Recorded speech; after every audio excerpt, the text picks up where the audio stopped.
હા ના ગળાની સોગન ગળાની સોગન મને કોઈ ખબર નહીં. બરોબર એટલે મોરવાઈ કના થયા છો તમે?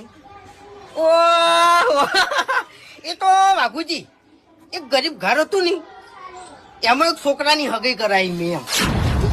તારું પલ્લું થાય તારું મને ખબર હતી કે આર્યો જ વાલો થાય આર્યો જ વાલો થાય થઈ ગયો વાલો. પકડો, સેવા કરો, ધર્મ કરો.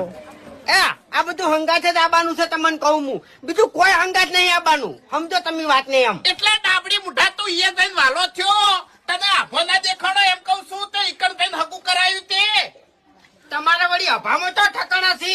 એ તો બગડેલો જ છે વળી હાવ. એટલે એવાનું હગું કોઈ કરાવે યાર? ફસાવું છે. અભાન બગાડ્યો કને કઈ કને બગાડ્યો અભાન? એ ગમે એને એ ભાવડો તો અભાન બગાડ્યો છે તો એ ભાવડાનું હગું કરાવીને મારે અભો ના દેખાડો તને હવે કોઈ દાડો મારા ઘેર પગ ના મળતો ડાબડી મુઠા. એટલે હજુ સુધી ગોળ ગોળ વાત ભમે છે. સોખટ પાડજો તમે. ભમાયો તો તે મન એમ નહીં કહેતો.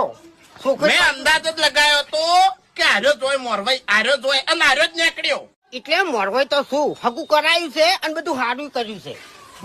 એટલે ચક્રીએ હારું નહીં કર્યું તે આ રીતે રૂપિયા વાળો વેવાઈ હુજાલ્યો છે ને એના ઘેર ગાડીઓ છે જમીન છે બોર છે અને રૂપિયા વાળો છે કોક દાડો હરી એની ગાડી લઈને ગામમાં આવશે ને તો હોરન વગાડશે ને તો આપણું ખરેખર લોહી બળી જાય જેટલું ગાડીમાં પેટ્રોલ નહીં બળે એટલું તો